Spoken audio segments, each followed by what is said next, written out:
I don't know how long I can do this live stream. Probably keep it short because it's been a really good day today. Quite tired. At a coaching session. Had a lovely day around London. I've done a lot of YouTube videos that were brilliant. I've been uploading them, sharing my story on all the platforms.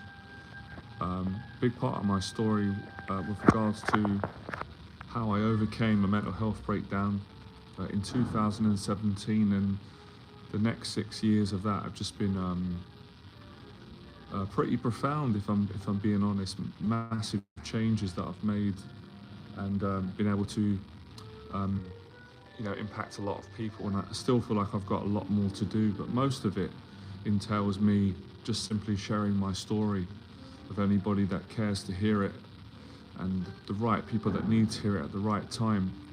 And within my story, all the answers are there with regards to how people can live their dreams, especially people that are suffering with anxiety, which is pretty much everybody. The whole planet has anxiety. I've never met anyone in my life, my walk of life, and I've met a lot of different people. I've coached people. I've got 12 years mentoring, coaching experience, and I've worked with people, doctors, lawyers, bankers, actors, 9-to-5ers, business people, musicians, all different types of people, but everyone's human outside of their profession, and I've never met one person who doesn't have some anxiety. So yeah, you can live your dreams, but you need to be committed. There's certain things that you need to learn and you need to practice every day. I would say one is courage. You have to have a lot of courage, a hell of a lot of courage, which doesn't cost any money, but it costs in energy. It's inside. It's energy. It's enthusiasm. It's you got to act when you're scared. That's one of the things that you need. Another thing you need is you've got to be honest, and being honest doesn't mean that you're perfect, but you've got to be as honest as you can. There's no other way of getting around it. All the successful people, all my friends that are successful, who initially had anxiety or a mental health problem, they all had to face that terrifying fear of being honest about who they are, who they didn't want to be, and then changing that, and finding confidence and gratitude through that process of honest confession and communication with themselves and the world, and working hard. Discipline, you need discipline. You need to be disciplined. Everyone's got their own interpretation of what discipline is. That famous quote from Mike Tyson, which he says, which I don't personally agree on, but I agree that's true for Mike Tyson. That's his truth. That's what his mentor taught him. So I've got a different way of explaining it. I think Tyson said, discipline is doing something you hate, but doing it like you love it. Well, my understanding is not that. Discipline for me is changing your relationship with fear, changing your relationship with everything. And when you change your relationship with life and with people and with things, from a hateful relationship to a loving one, it's a joy, it's gratitude. But that's something I learned, and that's what I like. Everyone's got to have their own opinion, but it all really comes to the same truth. And Tyson's really inspired me in his life. Many people have. So for me, you have to find discipline, and you might have to go through your own process of finding what that means to you. But however you say it, it comes to the same truth. Discipline is the ability to make yourself do things that are initially difficult. So discipline is getting out of bed when you don't feel like it and going to the gym and doing it. But like I said, in my walk of life, in 2017, when I had a mental health breakdown after being a very successful entrepreneur and coach and living an amazing life, and then really struggling after being successful and being happy, which was like a honeymoon period, I fell apart. And that's the story that I'm sharing now, which I love. I fell apart with mental health problems. I was a broken person. I lost everything. I lost my mental health, everything, money, relationships. Well, I thought I did.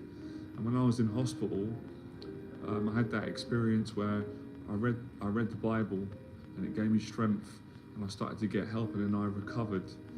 And that's that experience in 2017 made me a very disciplined person, made me a lot more grateful, made me change, made me look at all the things that I didn't like about myself, all the things that I was ashamed of, all the mistakes that I made in my life, that some of them I weren't aware of, some I was remorseful for. So I had to pay the price for that, as we all do. None of us escape the consequences of our own actions, good, bad, and indifferent. So going through that humbling experience and living in a mental hospital for 6 weeks taught me about so many different things, and I'm still processing, a lot of those things right now in this present moment, the last 6 years. And the word that I can use to describe, because there's a lot of information, don't want to overcomplicate it, gratitude. And you can run with that forever. All right, Timmy. Nah. I never had an alcohol problem, Timmy. Although I did drink occasionally, and I never had I suppose I did have a little bit of a drug problem in my 20s, but that was like a phase. But during the period of my being sectioned in the mental hospital, no, I wasn't under the influence. I wasn't taking drugs. I was hardly drinking. I just suffered from a vicious mental health breakdown, and it was the best thing that ever happened to me. Totally changed my life, and I'm still explaining that. How do you deal with negative intrusive thoughts? That's a great question. I'm going to make a video on that, because that's a long answer. I'll try and answer it now. I'm glad you asked me that. I literally could do a 2-hour video on that. Well, if I'm being honest with you, and you want me, and that's what you appreciate, how do I deal with intrusive negative thoughts?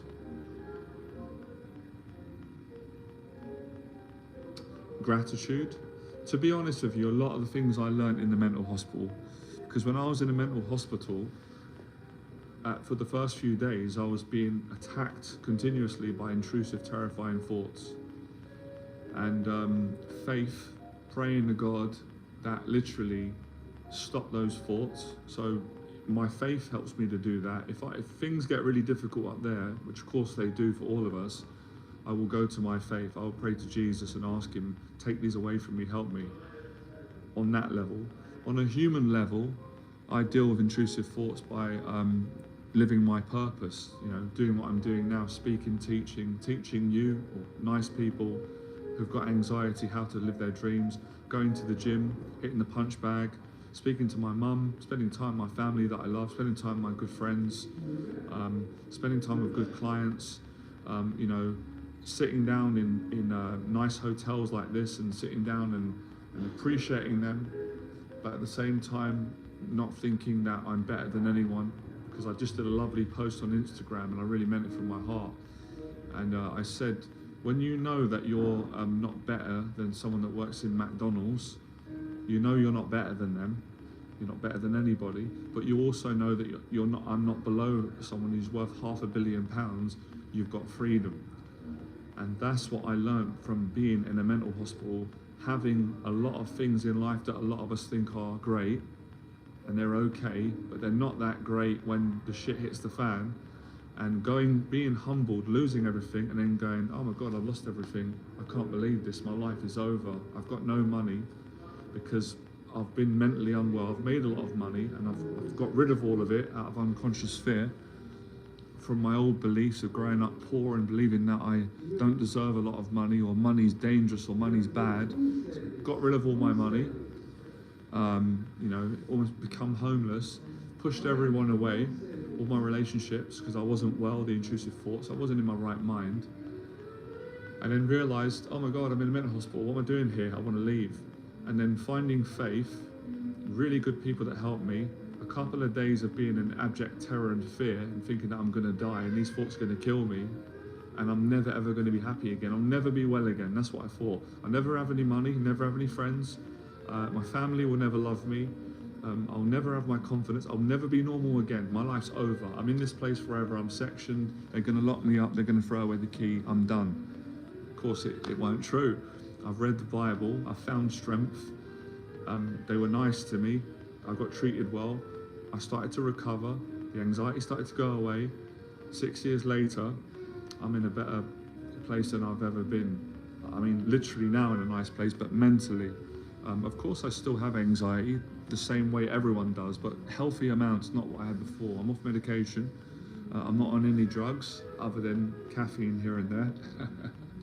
So that's how I deal with intrusive thoughts. And I've got good friends as well, Infinite Youth. I've got friends that I can be completely honest with, which is really important about any mental health challenge I'm going through. But I'm pretty good now at my own faith, got a good support system. And teaching helps a lot, helping others. People always say, yeah, that's it, that's it. I mean, it's easy to say that, right? But it's not always easy. So yeah, just to let you know, Infinite Youth, in case you didn't know, I'm sure you do, but everyone has intrusive thoughts. It's just some people deal with it better than others, and some people have stronger intrusive thoughts depending on how their mental health is, what their anxiety levels are about. But I am going to be doing a lot more videos on intrusive thoughts, because if I'm being honest, I didn't even realize, because I'm still learning and life's moving so fast, I didn't realize for so many years that that's pretty much the majority of my teaching. Even, you know, my old teaching, now my new teaching is helping clients to deal with their intrusive thoughts by teaching them what I've learned.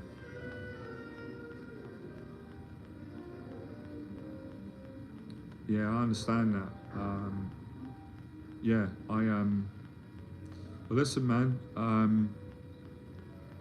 I'm going to do some videos for you on that and speak about that. I'm glad that you told me that, because if I share my story more, hopefully it will give you the answers. Because the challenging thing at the moment is there's so much information, guys, in my story. I need space to get it out. Do you understand what I mean? So I've just got to find ways of sharing it, because I want to share all of it and give my whole heart and give it to everybody. But it might be it might not be appropriate to always just blast it all out. People will be like, whoa, there's so much. I'm trying to simplify it, which is a good challenge.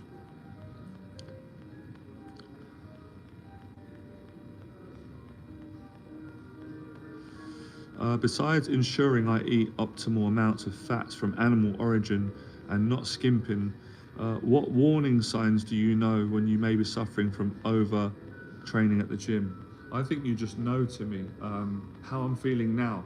I feel really good, but if I'm being honest with you guys, I'm borderline close to burning out, which is why I'm resting today, because I've been just living amazing. I've been with a good friend who come to see me, who stayed with me. I was teaching today. I had a great walk around London. I've just been a really good spiritual day, and I've been training a lot, you know, just excited about, you know, my life. But my energy is telling me today I have to rest, because if I don't sit down and be calm like I am now, I can easily burn out. So your body tells you, mate. You just got to get used to listening to your body and following your intuition. It's common sense, but I get what you mean. It's not always easy to follow what your body tells you. That takes a lot of strength. Another thing that I've been teaching lately, which is how to, for people, get men and women to listen to their body more and follow it, and not listen to the mind. Because your mind will say, go gym, but your heart will say, hang on a minute, I need to rest, I'm exhausted, I'm gonna burn out. You've got to follow your heart and your intuition, which takes, you know, takes practice for everyone.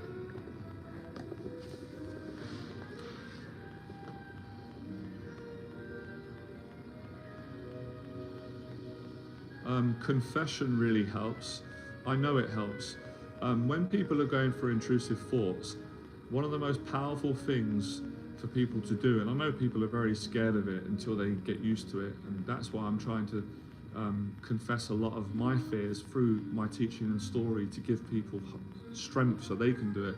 When you confess these intrusive thoughts that are keeping you up at night and blackmailing you and frightening you and bullying you and shaming you and making you feel uncomfortable, if you can get these thoughts out calmly, the way I'm speaking, obviously in your personality, to someone that you trust, that's not going to judge you, they're not going to be judgmental, they're caring, you feel a billion times better.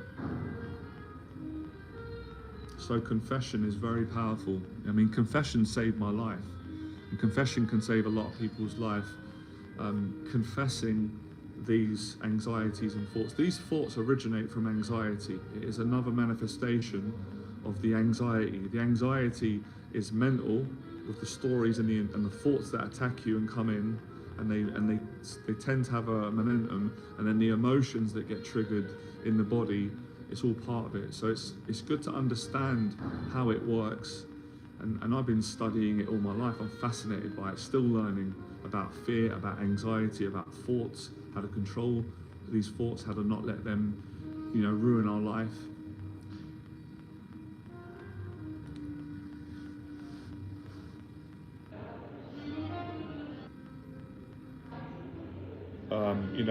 Swimming's really good.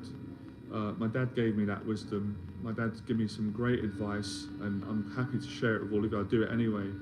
And 3 bits of advice that my dad's given me throughout the years that have really helped me. The first advice that my dad gave me, which is kind of funny in his language, where he says, "Come off the ride." And what he means by that is, when you're in that kind of frantic state of anxiety and you're obsessively thinking, you can't stop worrying, you can't stop thinking about a problem. It might be financial, it might be a relationship, or you don't have a relationship, or someone's upset you, or someone bullied you, or something's making you angry, or something's making you feel ashamed, or you're just worrying about life, what's going to happen, uncertainty. When you're in that space, my dad would just be like, right, get off the ride, like you've got to snap out of it. Again, not always easy to do, but learning how to wake up, like snap out of it. So that's one bit of advice. The second one is to sit down. Anyone would tell you this advice, but again, we forget, and breathe. Sit down, breathe, slow down, breathe. I had to do this in hospital, I'm laughing at myself now because I can laugh at it. I appreciate where I'm at. So breathe in,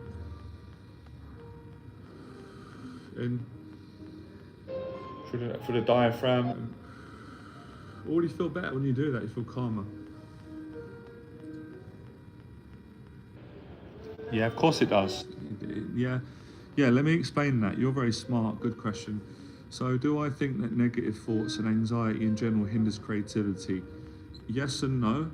Yes and no, depending on how you use them. Great point. If you've got negative thoughts and anxiety, and let me show you an exercise right now. Okay, anyone who's anxious.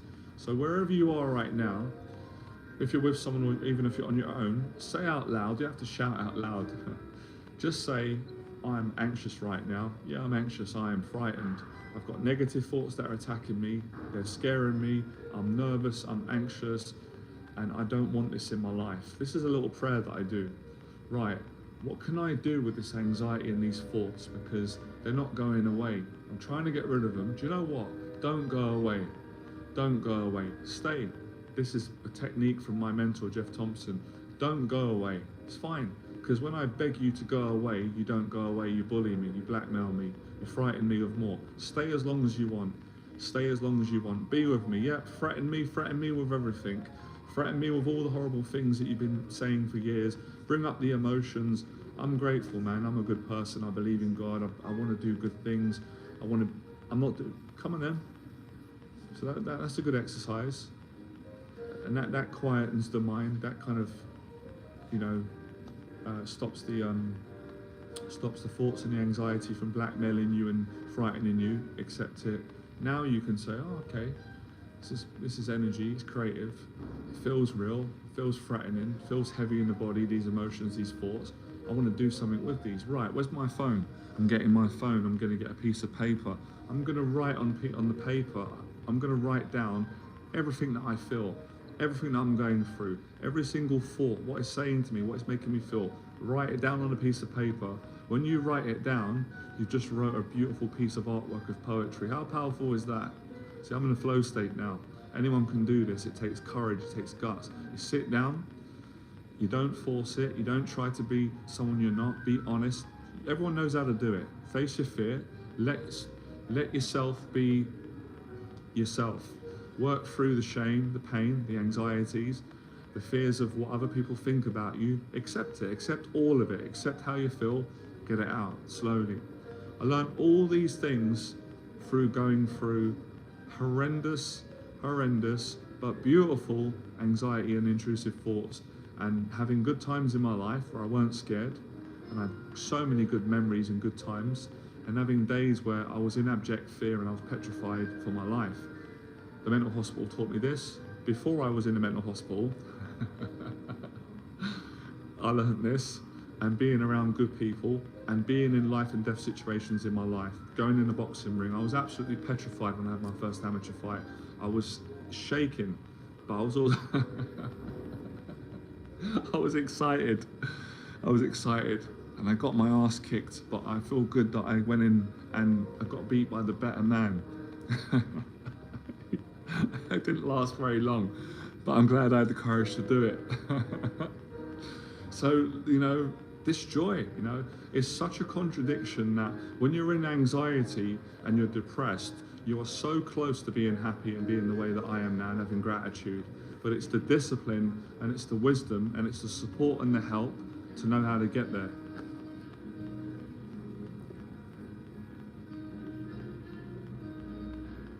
But I do think everyone needs help. My story is to encourage men and women, anybody of all ages, all backgrounds, wherever they are, if they're going through bad anxiety right now, please, please talk to someone. You deserve to be loved. You don't deserve to suffer on your own. Trust me, it will be the best thing you've done. When you're in your anxiety, I've been there, you always think, can't trust anyone, they're going to judge me, they're not going to love me, they're going to harm me, they're not going to understand. I promise you, that could be true. There are so many good people that you can trust, that will care, that will help you. If that weren't true, I wouldn't be alive now, because people help me, and there's a lot of you know, which I'm grateful for.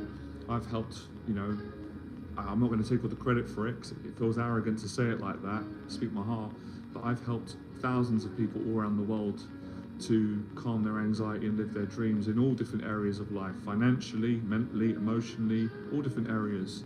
So everybody deserves to get help, and help's beautiful. Help makes you strong. I've got no fear at all at any moment in my life, regardless of my position of being a teacher and someone who coaches people who've got anxiety. I've got no fear, I've got no shame, no concern about what people think. If I need help, I'll call a friend, I'll call my mum, my dad, and say, I'm having a bad time today, I need a chat. Dad, I need to have a chat with you. Yeah, of course, come up. That's strength, that's what keeps you alive. Yeah. Do I have feelings of shame? Yes, I do have feelings of shame, but this is the truth. I don't have the shame that I used to have, because I've overcome a lot of it. Any bits of shame that I do experience, I'm very, very good at recognizing it and not letting it affect me and not believing it and letting it pass and using it to go and do something kind. So if I'm feeling deeply ashamed and I get triggered and shame arises in me, or I feel shamed, I'm very aware of it. I know it's not me, and I'm not saying this to be a do-gooder. I'll go and be kind to. I'm gonna be kind to people anyway. But I'll go and do sports. I won't be beaten by an emotion of shame. Or I'll go and do a YouTube video and tell everyone publicly about it and say I'm grateful. If I ever feel shame, I say I'm really grateful. I'm grateful to be alive. I shouldn't be here after what I've been through. And other people go through a lot worse than me. I'm not better than anyone. I'm not above anyone, I'm not below anyone. So these are a lot of the prayers and the gratitude and the things that I say that I've learned to combat these things. I've also got really good friends who will share their story with me, and I'll share my story with them, and they'll share their story of how ashamed that they used to feel, and I'll share my story of how ashamed I was growing up at moments, and it will clean our shame because we have connection. We don't feel judged, we don't feel abandoned, we don't feel worthless. So confession, connecting, and you're doing it right now. You're very brave. I'm pretty confident that you feel a bit better now, having the connection, being able to talk to someone who's not judging you, who understands, who's been through the same thing, and is encouraging you to live your dreams. But yeah, everybody feels shame. Anyone who's human experiences shame, but some people have learned to heal it, deal with it better, and not not identify with it fully, and not be intimidated by it, because feeling ashamed is no different to someone trying to bully you or going in a boxing ring and you're scared. If you can be calm and accept it and not be threatened by it, it will pass, because it's another version of anxiety and a bully. So what do all bullies do when you're calm and you stand up to them? Well, they get scared, don't they? Because they can't bully you. You're not frightened of them, and they can't do anything. So it's learning to be comfortable whilst being uncomfortable. When you're feeling these uncomfortable feelings, learning to have awareness and be okay with them. So it takes practice. 100%. Everything you're saying is correct. And I think you probably need to tell this to me and to yourself to get it out. You really need to confirm that your own truth is true. What you've said is true, all the things you said today. Gratitude wipes out shame. Because sometimes if we're too ashamed, I'm not saying we don't realize that we're being a bit selfish. My dad snapped me out of this once. It was beautiful the way he said it. This might not sound right, but it come from a good place, and he helped me a lot. And when I was going through my mental health issues, he said to me, you know, Jonathan, when you're so ill, because my dad's dealt with mental health, you know, you don't realize how selfish you are, anybody, because all you're doing is thinking about yourself, which isn't healthy. But my dad said it compassionately, and I went, you're right, Dad. When I step out of that and I think about other people and how much I love my family and others, or, you know, just someone that I don't feel as stuck and depressed. So gratitude is a great way of getting out of that.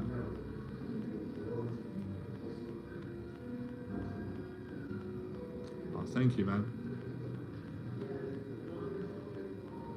So, you know, all these things, it's practice.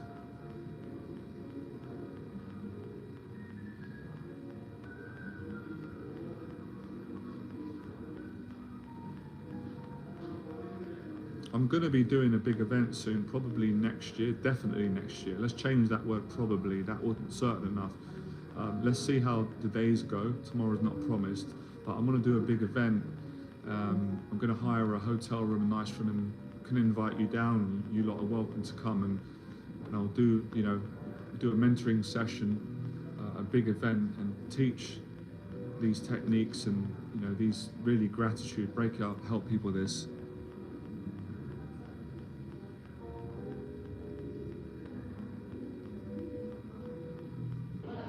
A lot of this, if not all, I know I don't want to sound smug and I want to have a bit of laugh. You lot have got a good sense of humour. This is the practice, what I'm doing now, what we're doing. I'm sitting down. Thank you, Timmy. I really appreciate your compliment. It actually made me feel really good. I'm really pleased you said that. A lot of people are saying that lately, and you know, when I grew up, people used to make fun of my voice. They just, you know, I felt ashamed of my voice. I hated my voice growing up. Now I really appreciate my voice and the voice that God's given me. And I've got the confidence to tell other people that they've got a great voice, and they shouldn't be ashamed of it. So sitting down, calming down, having gratitude, appreciating yourself, basically just sitting down and calming down. That's the teaching. That's how you calm anxiety and live your dreams.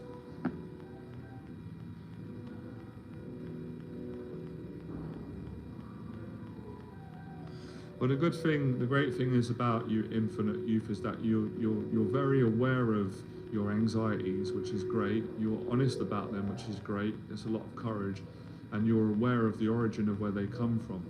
So I'd say just keep going on your journey. You are getting there. You're already showing that.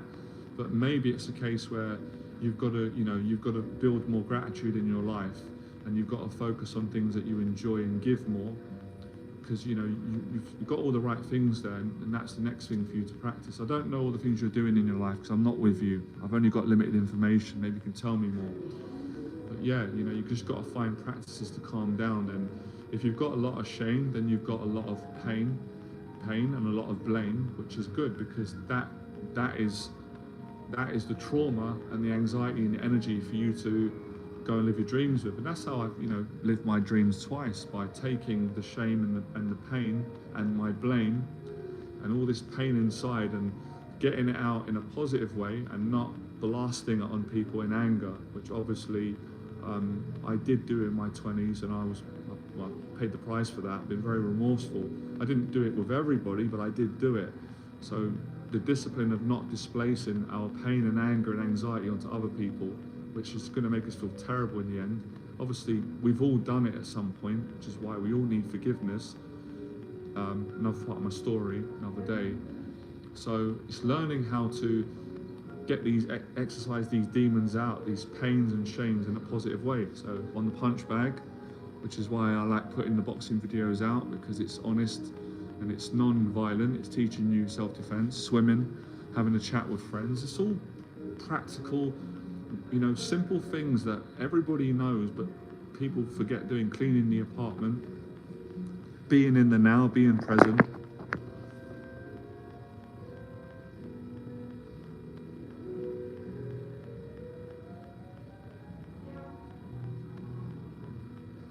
But yeah, I need to do a video on this because I was having coffee with a good friend of mine. We had such an amazing conversation. We've had some of the best I've ever had, and you know, we were sharing our story, appreciating one another, how far we've come, because we both come from horrendous anxiety and mental health problems and suicidal thoughts and thinking and pain and all that kind of stuff. And we were both sitting in a nice hotel having coffee, saying we can't believe how far we've come from where we started mentally and emotionally to where we are now. And he was saying to me, you know, Jonathan,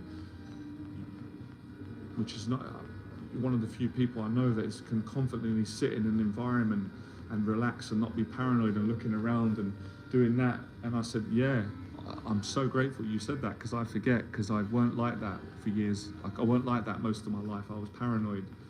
I couldn't go in any place. I thought everybody didn't like me. They were all judging me. They were all looking at me. They were thinking bad things. I couldn't relax. I was completely ashamed of myself, and I didn't, actually I did know it, but I couldn't admit it because I was too ashamed to admit it to myself, because that would mean I'd have to change it. So obviously I've overcome that now, and I can sit in, I was in McDonald's today having a cheat meal, right? I'm in this place today. It's a beautiful place. I can go different places and be the same person, be relaxed, because of doing the work, facing my fears, and that's why I feel privileged to share my story and help other people. Yep, isolation does that, which is why people have got to get out and not be on their own too long. Basically, what the mind and the body needs proof that these thoughts and these emotions are not true, and that takes work, exposure therapy.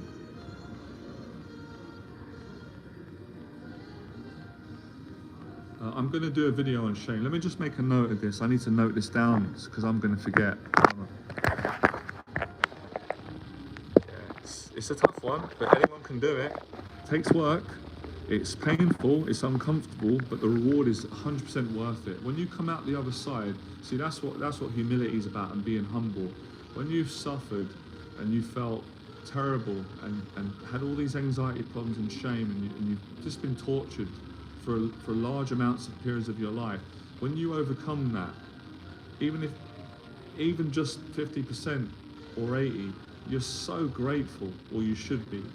You're so grateful because you finally have got peace in your own heart. You feel comfortable in your own skin, wherever you are, you know. And when you have peace and comfort and love and simplicity, you recognize it, because you immediately compare it to the way that you used to feel. And I know how I used to feel in agony. You know, I constantly felt like I was hiding from people, my emotions, trying to stuff them down. And you know, like T.D. Jakes said, I tried to hide it from people, but inside there was a volcano going off. My mind was sick with demons and thoughts, and my body was just in agony with all these emotions that I was trying to stuff down. And that was all shame. You know, I was ashamed of myself, because growing up, I weren't ashamed. I was a lovely kid, and then I got bullied and beaten down, and it destroyed me. So, you know, I've done a new video on YouTube about that. But yeah, I just want to let everyone know, and I really mean this, anyone can do it.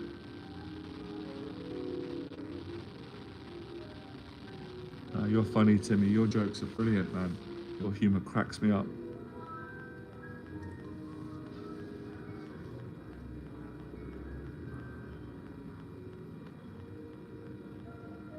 Environments help though. I'm telling you, man, a friend said this to me once, he was right, it was biblical. He said, no man, and we shouldn't generalize people, men and women.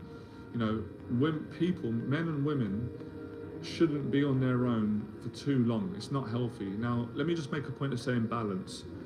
I know all of you are the same, and I'm the same. I like my own space because I'm a natural introvert. I need space on my own at times because I need to relax, de-stress. I need that space. But too much space on my own or on your own is not good up here. We're not designed that way. It's even in the Bible. So you need that balance of, you know, knowing when you need to be around people, family, friends, and new people, or, you know, just going out, members of the public, being in public places, you know. And that's about, back to what I said to Timmy about listening to your body. Your body will tell you, if you listen to it, your body and your mind will tell you when you're out of balance, when you're lonely, when you're too isolated, and you need to go and speak to your parents, or, you know, if it's really bad, you've got to go and get professional help. Or if it feels right for you and it's right for me, you take one of my mentorship programs, or you do a coaching mentorship call with me, so I can help you, mentor you, give you some therapy, talk to you, give you instruction.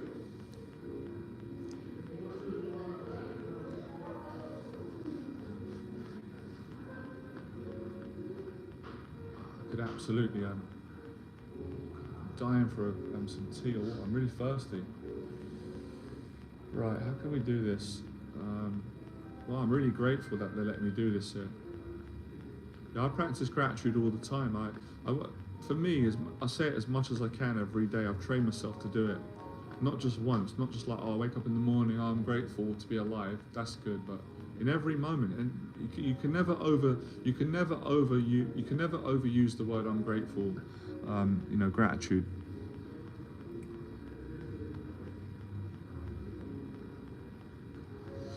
Infinite Youth, I'm going to be straight with you, right? I hope you take this well. You've got to take responsibility. A lot of what you're saying, that message, is a victim mentality, and I'm not going to feel sorry for you, because if I feel sorry for you, I'm not going to help you. I'm not going to help you, mate, or whoever you are. I'm going to add to your pain. Take responsibility. Listen to what I'm saying. If you're really struggling right now, get professional help, because I don't know what you're going through. People go through all different things. And, you know, people can be going through suicidal thoughts. I've not too long ago lost a dear friend to suicide. If you are suicidal, any of you, please seek professional help. Now, I'm not a professional mental health worker, so that's not my area of expertise. I mentor people on how to overcome anxiety and build confidence, but obviously their anxiety's got to be at a healthy level, where if it's above unhealthy, you have to get professional help like I got. So, you know, I'm not talking down to you, because I had a mental health breakdown and I had to get help, and it got me well. So get the help. If you're not at the point where you're not suicidal, but you're just having bad anxiety and you're in a negative place, you've got to take responsibility, mate.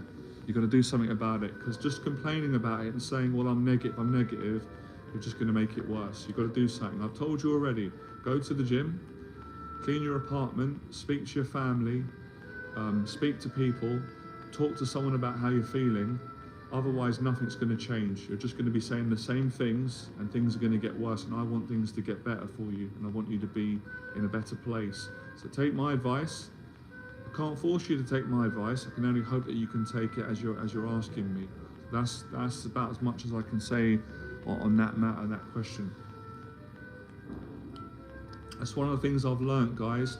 I'm not going to, this is for everyone, I'm not going to ruin my mental health in the process of mentoring people. So I've got to be very careful with how much I give in regards to, bless you, brother. I'm glad you appreciate that. It's from my heart, with what I give.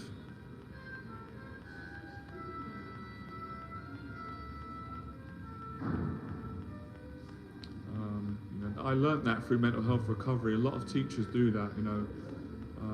Hello, sir. Do you know what? I would love to get a glass of water or a tea, but it was busy in the other room. But yeah, I would like to buy something. I'm sitting here not buying anything. That would be great. I can ask if we can serve you here. Thank you. That'd be great. I come here before with a friend. I come in here regularly. All right. I'm not because the bar at the moment is fully packed, but I'm going to ask them if they Thank can you. serve you Well, a here. glass of orange juice will be lovely. Right. Thank you, sir. Je vous ai pas oublié, hein, mesdemoiselles.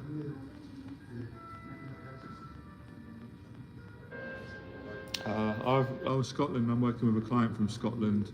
It's crazy you said that, because weird. I've been thinking about Scotland the whole day, because I love We are not serving here, but you can wait a little bit, so probably they don't have a table in the drawing room or in the bar. That would be great. That would be lovely. Yeah, thank you very much. Cheers. Yeah, really good friend of mine, James, is doing my 1-year program. He's from Scotland, and I've been listening to the Braveheart speech. Guys, give me a second, right? I've got to change rooms because I don't like sitting in places and not buying anything. They're gonna get me can get a drink.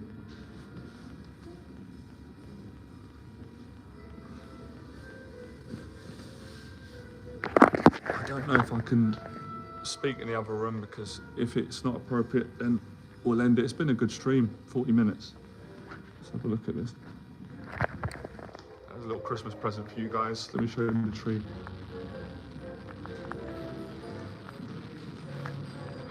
Okay. That's fully booked. I can't get a seat in there. Is that the time? You know what? I'm gonna get off home soon. Don't realise the time. But yeah, I enjoyed the stream today. It was brilliant.